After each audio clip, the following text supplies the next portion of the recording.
Bienvenidos a un nuevo encuentro de la conversación aquí por el Provincial Radio y por provincial.com.ar. Este encuentro que, saben ustedes, el nombre creo que lo dice todo. La idea es conversar, más que hacer un reportaje, más que hacer una entrevista, y sentirse cómodo, distendido y hablar de todos los temas. Cuando nuestro querido productor David nos conformaba esta entrevista, siempre tenemos, no es una hoja de ruta, pero por lo menos nos interiorizamos de antemano de nuestro entrevistado. Y muchos entrevistados se encasillan en una labor. Uno es empresario, el otro es sindicalista, el otro es político. Claro, cuando llegó el momento de, digamos, planificar este encuentro con nuestro entrevistado, yo creo que si hay algo que no tiene nuestro entrevistado es que se encasille, porque a él le vamos a preguntar si es periodista, si es actor, si es humorista, si es escritor, si es cineasta o si es todo eso junto, ¿eh? Diego Recalde está con nosotros y le damos la bienvenida. ¿Cómo te va? ¿Cómo andás, querido? ¿Bien? Muy bien. Bueno, ¿qué Me sos? alegra. Mira, el formato es una excusa, lo importante es tener algo para decir. Ujú. Me dejas un espacio, lo aprovecho. Fin, no es más que eso. Cuando se presenta la oportunidad, le saco jugo. Está muy bien, es buena definición. Arranco por la parte más artística, que en general es lo que a vos te convoca naturalmente, y te pregunto qué estás haciendo, por dónde andás hoy con tu labor, que es muy amplia y que siempre tenés muchas sorpresas para contar. Mira, estoy haciendo 4 películas a la vez, 2 ficciones y 2 documentales. Los documentales ya los comencé. En líneas generales, cuando hago un documental, te diría que respeto la cronología inicial, porque como se trata de investigaciones, vos vas viendo cómo la investigación me va llevando por distintos lugares. Por eso, en líneas generales, termina siendo algo cronológico. Estos 2 documentales los empecé hace bastante no, el año pasado concretamente, y sigo haciéndolos este año. Si tengo suerte, este año los voy a terminar porque la idea es encontrar eso que me propuse ayer. Respecto al otro, son 2 ficciones. Es un poquito más complejo porque es más caro, involucra más voluntades, involucra también actores. Y ahí sí, no solamente rompo el chanchito de verdad, en este caso, por suerte me asocié con alguien más, sino que demanda una energía mayor. El documental lo voy haciendo en grajeas. Lo otro es, en líneas generales, al contado. Y es toda la energía Claro. puesta al servicio de ese, te diría, ese mes o eso sí, ese mes que te tomás para hacer la película. Y mi idea es hacer ahora 2 ficciones este año a partir de, te diría, agosto-septiembre. Bien, yo te iba a Eso, preguntar, mira, digamos, ¿me como vas? prioritario. Después, de vez en cuando, Claro. voy a TN a llevar mis Ujú, investigaciones periodísticas porque vivo en las hemerotecas. A mí me gusta mucho la hemeroteca. ujú. Es realmente adictiva porque encontrás cosas milagrosas, te permite descomponer este presente. ¿Qué quiero decir? Cuando alguien dice una cosa que no es, por suerte está la hemeroteca para desmentirlo. Me ha pasado Ujú. muchísimo con el peronismo, que suele caer en la mitomanía. Entonces, cuando voy a la hemeroteca, me encuentro con que eso que dicen no pasó. Y ese recorte después o lo publico en Twitter o termino llevándolo a TN, que es donde habitualmente me invitan, ¿no? Y Diego, cuando buscas ese recorte y te encontrás con la diferenciación y te das cuenta que hay diferencia entre lo que por ahí se dice hoy y lo que se dijo o lo que se citó, eh, ¿qué respuesta tenés? Te llaman, te dicen, che, viejo, no te metas tanto, deja. Y me imagino que en tiempo electoral todo esto crece, ¿no? Citar, qué sé yo. Yo digo que Perón vuelve siempre 6, 7 meses antes de una elección, ¿no? Vuelve a instalarse, todo el mundo habla hablo de los candidatos, ¿no? Hablan de Perón, como dice Perón, como dijo Perón, como hacía Perón, pero el primer día de mandato a Perón lo vuelven a guardar en la valija y lo sacan de vuelta a los 2 años para la nueva elección, ¿no? Bueno, sí, es un recuerdo que trae votos. Igual cada vez trae menos votos. Y te voy a decir por qué. A mí me parece que las redes sociales aceleraron o están acelerando la descomposición de este paradigma llamado peronismo.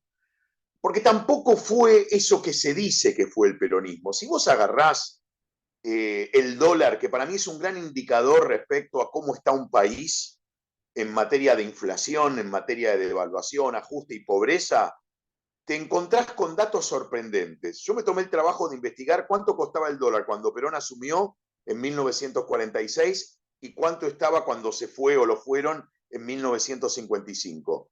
Y el resultado es pavoroso, no asombroso, porque pasó de 4 pesos, escuchate, de 4 pesos a 32. Es decir, que subió en los 10 años que Perón fue presidente un 700%. Trasladalo eso a la inflación, porque dólar y precios van de la mano, tarde o temprano se encuentran. Vos podés establecer una categoría de precios máximos, pero después te explota, o le explota al gobierno que en ese momento está ejerciendo el poder o al siguiente. Pero cuando vos imprimís billetes, y acá hay algo muy importante para señalar, Perón fue el primero en hacerlo. Perón fue el primero en imprimir billetes, cambió la carta orgánica del Banco Central para poder imprimir billetes. Cuando vos imprimís billetes, inevitablemente devaluás la moneda. Y cuando vos devaluás la moneda, ¿qué generás? Inevitablemente inflación. Entonces, ese paraíso al que se intenta volver tampoco fue un paraíso. También tuvo mucho de infierno. Y estamos hablando solamente de cuestiones económicas. No me estoy explayando sobre lo que sucedió en cuestiones, por ejemplo, de derechos humanos.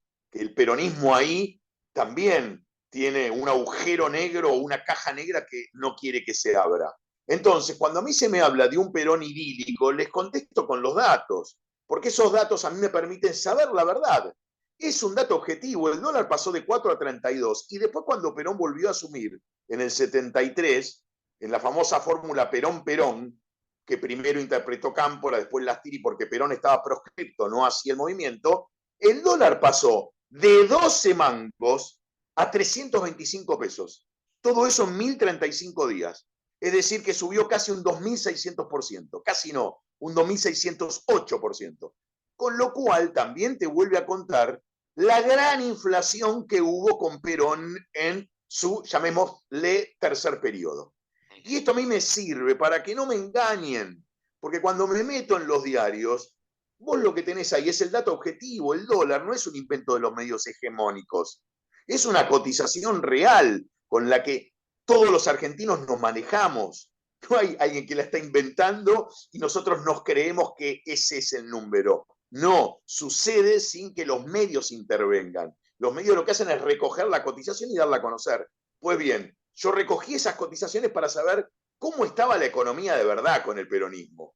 Y esto, para redondear, a mí me cuenta que el peronismo no es el partido que más sabe sobre economía, que es lo que permanentemente intentó instalar. Está clarísimo. O sea que vas a la Perdón por ser hemeroteca. tan crudo, pero No, no, no, pues está bueno, claro, digo, porque vas es a la fruto de las hemeroteca hoy investigaciones que hice. y te encontrás con esa realidad que en este caso uno podría decir que todo tiempo pasado es igual al presente, ¿no? O tiene mucha, o mucha Es similitud. hermoso. Yo cantaría, todo tiempo pasado fue igual. Igual no Ahí es que está, siempre giramos exactamente la misma ruedita, pero sí giramos. Está muy bien lo que claro. vos estás señalando. De hecho, ayer en Twitter puse algo sobre el Rodrigazo, que sucedió en junio de 1975, y tenían un plan, llevar el dólar a 60. Bueno, mirá cómo terminó. En marzo de 1976 costaba 3,25. Ujú. Digamos que el plan no funcionó. Yo a veces me pregunto, y por ahí me lo pregunto, y vos por ahí en esta investigación que haces permanentemente tenés los datos. Eh, la Argentina es un país único en todo sentido, pero en este creo que sí, porque otro país, no solamente con un índice inflacionario, con un aumento del valor del dólar, digamos, con toda la composición económica general, no aguanta ni 2 días esta presión que ejercemos los argentinos, que nos ejercen sobre los habitantes durante tantos años, no solamente ahora, 10, 20 atrás, 40, en fin, vos tendrás ese dato. Pero digo, en el mundo hay un caso similar a la Argentina, que la Argentina tenga esa espalda, el ciudadano, ¿no? Para aguantar todos estos vaivenes económicos. Es una buena pregunta. Yo hasta donde sé, Argentina es el único país del mundo, el único, que formaba parte del primer mundo y se cayó. El único.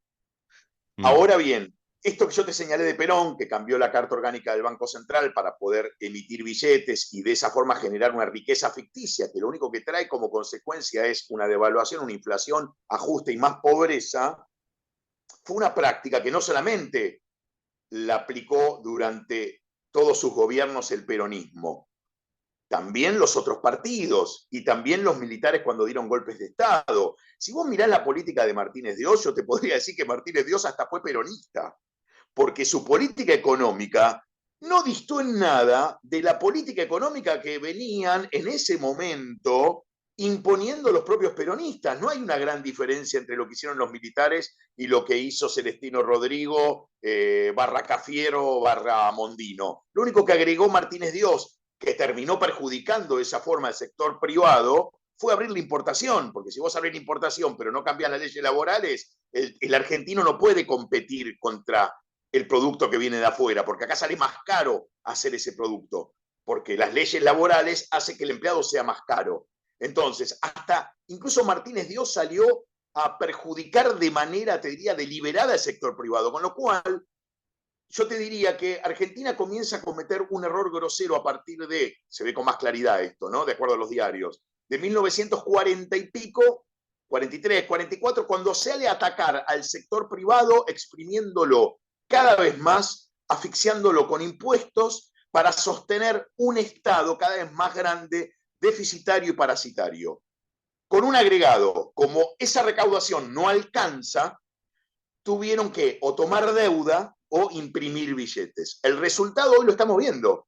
Cada vez somos más pobres, con un, te diría, un final abierto, porque una cosa fue el Rodrigazo, donde la pobreza se quintuplicó, es decir, del 3% pasó al 15%, y acá hoy estamos en un 50-60%. Si lo multiplicás por 5, no hay forma, pasa al 100%, quiero decir. Con lo cual, no sabemos en lo que va a derivar esta mega devaluación encubierta, que ya no es encubierta porque cada día se nota más, que estamos padeciendo.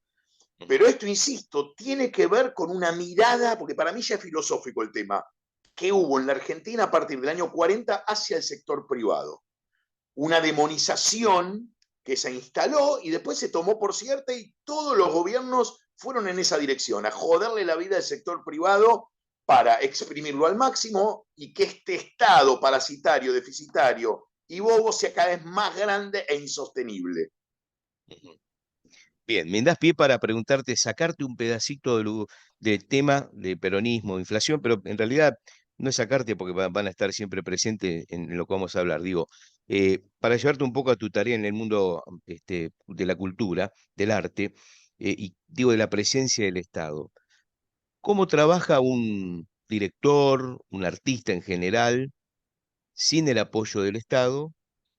¿O lo tiene que hacer indefectiblemente para triunfar con el apoyo del Estado? Digo, vos vas a hacer documentales, películas, en una decías, tengo un socio, así que lo tengo que hacer rápido porque es al contado, como que evidentemente está ese dinero, hay que apurarse porque si no se vuela y se va.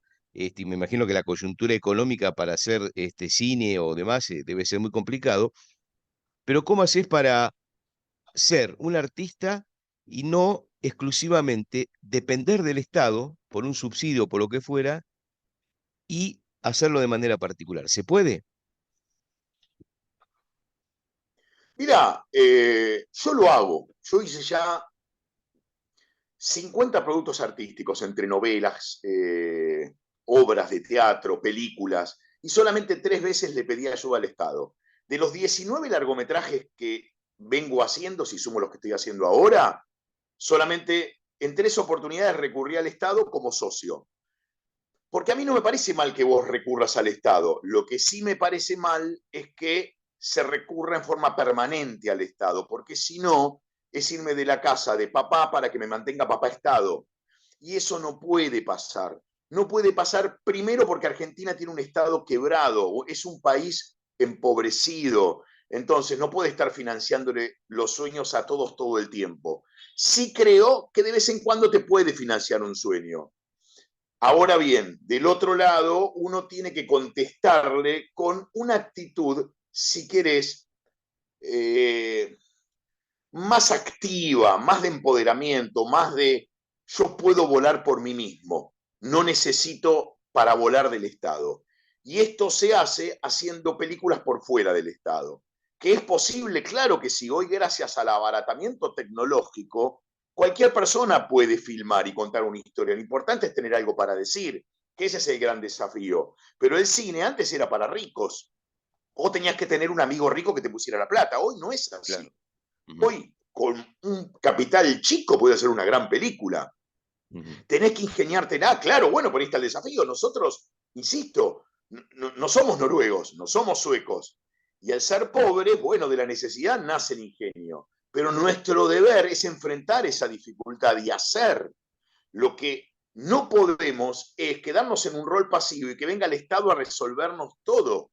Porque el Estado que tenemos está quebrado. Y además, te voy a decir esto, yo no puedo empobrecer al Chaco para que vos hagas un documental sobre el Chaco, para hablar de la pobreza de ese Chaco, porque en realidad estoy encerrado en un círculo vicioso si hago eso. Yo lo que tengo que lograr es cobrar la menor cantidad de impuestos posibles para no empobrecer a la gente y de esa manera la gente pueda disponer de un dinero para sí o para poder ahorrar o para poder progresar.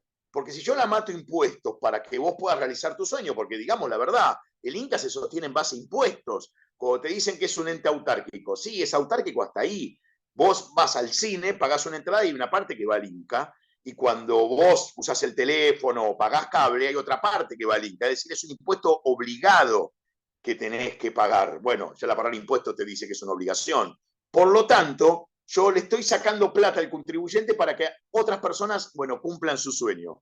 Ya que eso es así, a mí me gusta sostener esta idea incluso en la práctica. Bueno, también mostrame que vos, por tu lado, arriesgando tu capital, ya no dependiendo de la plata del Estado, que es la plata que le saca a la gente, vos podés hacer algo. Eso es lo que para mí terminó siendo una bandera. Y la llevo a la práctica, perdón por la presunción, pero es lo que hago. Por eso llevo 19 largos y solamente 3 los hice con apoyo del Estado, porque creo que el Estado hay que ir muy de vez en cuando a pedir la ayuda.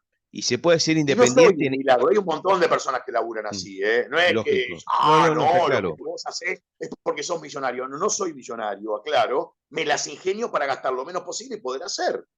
Fin. Está bien, está claro. Y Pero es lo podés que creo que en definitiva hay que hacer, ¿eh? Yo creo que hay que pararse ahí porque tenemos un Estado empobrecido. No podemos seguir succionando esa teta cada vez más seca, porque hoy hay otras prioridades. Entonces, de vez en cuando sí pedirle, pero no siempre, que es lo que pasa. Muchos se acostumbraron a vivir del Estado y encima creyendo que el Estado tiene que cumplir los sueños. ¿Qué es eso? Es un disparate. Más teniendo en cuenta que hay gente que está pasándola muy mal, hay otras prioridades. lógico.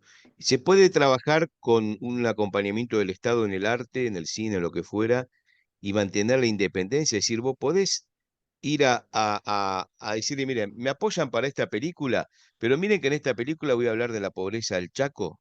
¿Te dan la plata?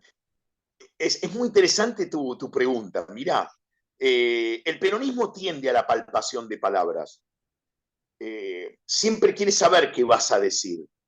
No es el único partido político que te palpa, pero es el que más se apasiona por saber qué es lo que vas a decir. Eh, bueno, su historia a lo largo bueno, de estas formas que tuvo de ejercer el poder nos lo cuenta. Hubo listas negras, mucha censura. Es un partido que se fanatiza con perseguir al que piensa distinto. Ergo, cuando vos presentás un proyecto que no está en sintonía ideológica con quienes gobiernan, y lo más probable es que te lo bochen. Yo lo he pasado alguna vez y me sigue pareciendo asombroso, pero es así. Yo creo que el Estado no tiene que bajar línea y el Estado tiene que alentar de verdad la pluralidad de voces y la diversidad. Para eso no debería palpar de palabras, pero es un tema en el cual no quiero explayarme porque tengo una idea en la cabeza que me gustaría que alguna vez finalmente se convierta en una realidad. Pero volviendo a tu tema, sí, pasa eso. Si yo voy a hablar de la pobreza de un país, perdón, de una provincia que no está gobernada por el peronismo en el momento que el peronismo gobierna, y lo más probable es que me den la plata para filmar.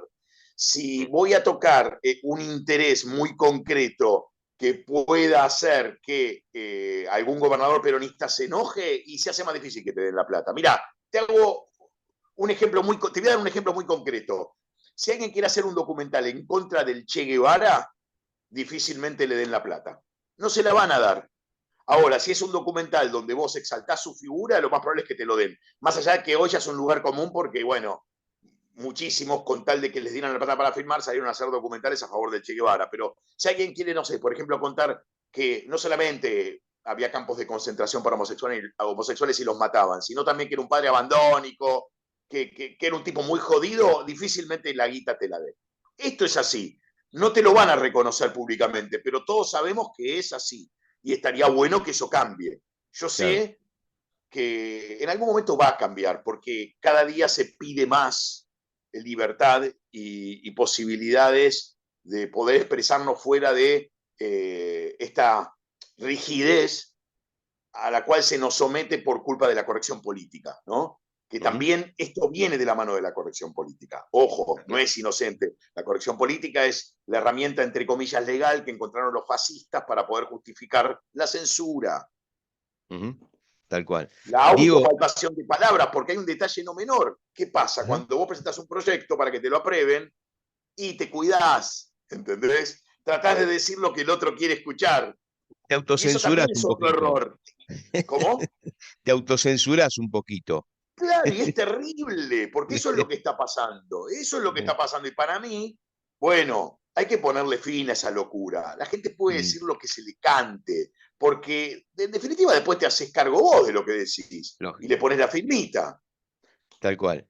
Diego, volvemos a la política. ¿Sos Sí, antiperonista o no? Digo, el que te escucha, por ahí te lo han sí, preguntado va a mil pensar veces que esto. sí, claro. ¿Eh? Yo soy antiperdonista. El A ver. daño que le hizo el peronismo en Argentina no tiene perdón. Es buena definición. Ya que nos metemos en la política y siguiendo con tu ámbito de la cultura, ¿alguna vez te ofrecieron un cargo para participar en política? No, no, Porque por ahí hasta te han ahora llamado para no. decir, che, no digas más esto, pero al revés, para ofrecerte para trabajar en política. Sí me han llamado y me han puteado porque en Twitter yo estoy muy expuesto y aparte porque mis películas vienen a hablar de temas que habitualmente no los encontrás en el cine argentino. Entonces me han puteado, me han llamado por teléfono, me han amenazado, esas cosas sí, pero es parte del folclore, yo lo tomo con humor. Mm, Eh, Porque son trolls que están laburando en el call y en un momento levantan el teléfono cuando consiguen tu celular, no es más que eso. ujú, Yo sé lo que es una amenaza real, eso es una tontería. claro. Ahora bien, respecto al otro, no me han ofrecido y si el día de mañana me ofrecen y me dan la posibilidad de hacer un cambio que traiga beneficios para todos, eh, seguramente diga sí, pero para eso necesito tener la certeza si voy a tener apoyo político, ¿no? Porque a Ujú, veces te dicen vos hace, y cuando haces, ante el menor quilombo te dicen, bueno, para acá o renunciar. Y mm, si es así, y la verdad que preferiría no estar en esa situación. Ahora, si me dejas de verdad hacer porque te llevo un plan que nos cierra ambas partes y te parece que está bueno lo que se me ocurrió, porque yo creo que esto tiene solución, vamos para adelante. Yo no tengo problema en subirme a ese barco que sé que va a pasar por olas grandes, pero necesarias, porque esto tiene que cambiar. bien. No puede ser que el Estado esté palpando de palabras. No puede ser que el Estado esté palpando de palabras porque además atenta contra un principio básico que el mismo peronismo hoy dice representar, la diversidad y la pluralidad de voces. Porque al final en Argentina la pluralidad de voces se transformó en todos dentro de la misma iglesia cantando lo mismo y castrados. Durísimo. Diego, y en ese ofrecimiento, ¿sería por el lado de, Sí. digamos, la cultura o no, general, un cargo general? A mí me gustaría más la cultura porque creo que es donde Mm, más me puedo lucir. De ujú, economía estudié a partir bueno, de informarme leyendo diarios viejos, haciendo análisis sencillos para que la cosa no me costara tanto a la hora de contársela al otro. Pero no es que soy economista, simplemente estudié algunas variables que me permiten defenderme de personas que vienen a chamullarme, ujú, no más que eso. Pero tal cual. creo donde más podría llegar a colaborar, si me preguntás, es en cultura, porque Ujú, de ahí vengo. O sea, tengo claro. escrito 22 libros, qué sé yo, compuse 82 canciones, hice 19 películas, hice obras de teatro. Conozco el yeite, sé lo que pasa ahí, tanto cuando no tenés guita, porque el Estado te ningunea, como cuando el Estado te apoya y podés hacer algo. Ujú. Diego, ¿cómo analizás el fenómeno Milei? Mira, yo a Milei le estoy infinitamente agradecido Ujú. porque hizo que el liberalismo volviera a ser una buena palabra. Ya eso solo merece que le hagamos monumentos a este muchacho. Más de uno, por eso hablo en plural. Porque hizo un trabajo que quizás por pereza o porque no se pudo, otros partidos políticos que abrazaban esas ideas no pudieron hacer. Y no es poca cosa. Y él, yendo a hablar de liberalismo, no sé, a utilísima satelital, por ejemplo, con Paula Trapani, logró que muchos empezaran a entender qué es exactamente ese sistema filoeconómico que tanto bien le ha hecho a la humanidad. Porque si hay alguien al que tenemos que agradecerle lo bien que hoy vivimos, es a ese sistema. El capitalismo hizo posible que, por ejemplo, en los países del primer mundo se invirtiera el porcentaje de pobreza.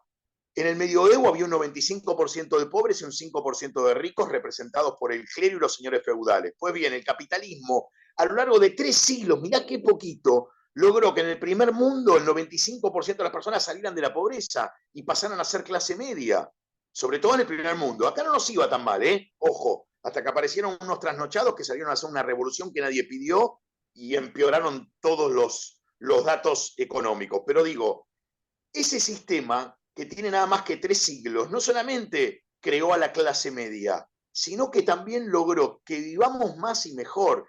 Desde luego que es un sistema perfectible, pero es un sistema que te permite desde el interior mejorarlo, porque permite la autocrítica, permite que te rías de él, que hagas chistes con sus falencias. Yo quiero hacer un chiste en un sistema comunista, no logro ni subirme al escenario, me cortan la cabeza antes.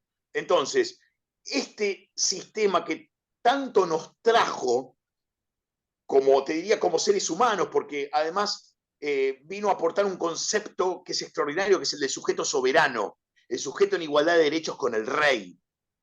Eso no es poca cosa, porque puso la lupa en el individuo. Ese sistema que por algunos hoy es puesto en duda o en crisis, me parece asombroso teniendo en cuenta que va nada más 3 siglos y de verdad ha mejorado la vida de las personas. Y esto que te estoy contando, en un punto, no es muy distinto a lo que está diciendo Milei. Por eso yo, en ese sentido, le estoy muy agradecido, porque vino a rescatar valores de un sistema filoeconómico que de verdad cambió para bien la vida de la humanidad. Ujú. Diego, ¿qué opinás sobre el liberalismo y aquellos que entienden que perjudica a las clases más humildes? Aunque también hay que decir que la oposición al liberalismo, que si querés podemos llevarlo a la actualidad de la coyuntura económica del país, también perjudica a los más pobres, ¿no? Es decir, pero particularmente a la primera parte de la pregunta sobre el liberalismo y, digamos, el alejamiento del más humilde. Es que yo creo que el liberalismo vino a salvar justamente al pobre. Es lo que te decía al principio. Si en el medioevo el 95% eran pobres y había un 5% de ricos nada más, que eran el clero y los señores feudales. El liberalismo vino a darle oportunidades a ese tipo de progreso, a sacarlo de ahí. Y concretamente nos está contando los resultados cuando vos ves cómo hoy viven los países de primer mundo con más libertades del mundo. Eso es asombroso, te está contando, mirá, es por acá, no es por el otro lado. Por eso no comprendo de verdad esta, usando una palabra que está muy de moda ahora, estigmatización, fruto de creer, por ejemplo, que lo que pasó en los 90 fue liberalismo. Ese peronismo no fue liberal precisamente. Mirá, analicemos las medidas económicas de los años 90, que te viene a contar qué clase de, llamémosle, filosofía económica tuvimos. Hubo mucho más estatismo, ¿por qué? Porque aumentó la presión tributaria. Aumentó el IVA con Menem. Menem hizo que una persona que tuviera $50.000 pagara bienes personales con $50.000. Otro detalle no menor, se sostuvo básicamente con deuda externa, porque no hubo un achicamiento del gasto público. Todo lo contrario, Argentina terminó endeudándose a razón de 10.000 millones de dólares por año. Es decir, en lugar de imprimir billetes para seguir sosteniendo el delirante déficit fiscal, ¿Qué hizo Menem? Pidió plata. Bueno, después ¿qué pasó? La deuda se hizo impagable y todo estalló. Pero eso está en las antípodas del liberalismo. No es que hubo más libertad. De hecho, más allá de que aparecieron los famosos contratos, entre comillas, basura, no servía de nada para el tipo que tenía una empresa, porque ese tipo igual te podía hacer un juicio y vos con un juicio podías perder todo lo que tenías. Y hay un detalle no menor que no se dice. Hoy en Argentina el 99% de las empresas son pymes. Pymes. Ese discurso que tiene la izquierda en contra de las corporaciones, de las multinacionales, es absolutamente ficcional. La realidad te cuenta que hoy la Argentina está siendo sostenida por pymes que cada vez les cuesta más sostenerse. Realmente ahí tenés al héroe revolucionario, al tipo que pone una pyme, porque ese tipo saca a alguien de la pobreza, ese tipo está pensando en un punto en el otro y está pensando en, si querés, en productos novedosos para provocar una revolución dentro de la sociedad. Y eso que está haciendo trae más beneficios al otro que la ampulosa retórica en contra de las corporaciones y el capitalismo. Entonces, te digo esto porque a ese tipo es al que menos se lo ayuda. Un poco lo que decía al principio, Argentina viene con una demonización del privado que arrancó en los años 40. Eso incluye obviamente también a la persona que se dedica a la agricultura, ¿no? Digo, un terrateniente o a cualquiera que tenga un campo. Pasó a ser un monstruo. Bueno, esos tipos que lamentablemente a nivel colectivo comenzaron a ser demonizados son lo que hace posible que la Argentina exista. Porque sin privado no hay Estado. Sin privado no hay Estado. El privado hace posible que el Estado exista, porque nuestro Estado, el nuestro, es deficitario, parasitario y bobo porque gasta mal.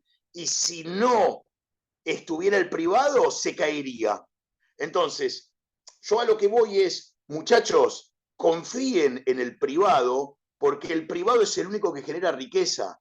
El privado es el que merece el gran monumento nacional. El privado merecería calles en su honor, porque hizo posible que la Argentina hoy siga existiendo. Sin ese privado no tendríamos Argentina, ¿eh?